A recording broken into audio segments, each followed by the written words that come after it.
Why put the United States women's national team, not merely the only World Cup champion the country has, but now also the only team that can still qualify for its next edition, through another grueling game on artificial turf, when there is absolutely no reasonable justification to do so? On Thursday, the defending Women's World Cup winners beat South Korea 3-1 in an entertaining friendly match in the 73,000-seat Superdome in New Orleans. But the game drew just 9,371 fans. Large swaths of even the stadium's lower bowl were completely empty.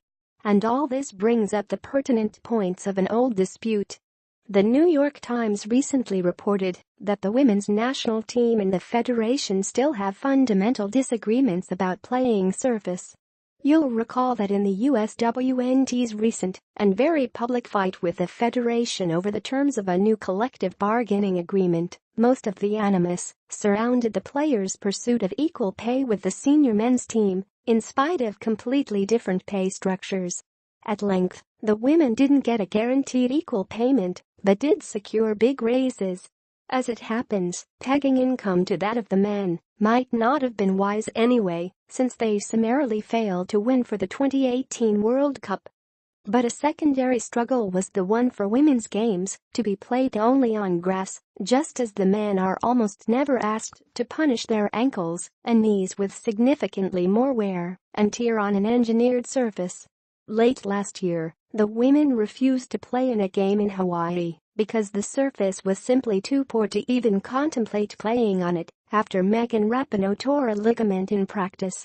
And before the 2015 Women's World Cup, a group of players sued to move the games to grass and lost.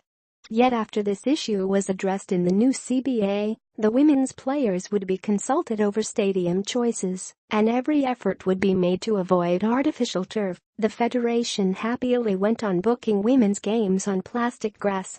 In mid-September, the Americans played on artificial turf in Cincinnati. And on Thursday, they did so again in New Orleans. The quality of the field in New Orleans is such that the women had specifically requested it not be selected for a game, per the Times, yet there they were on Thursday, drafted into action on a field not worthy of the women's game's dominant program.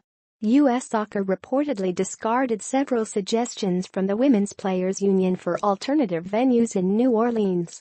But U.S. Soccer has said several factors prevent such moves.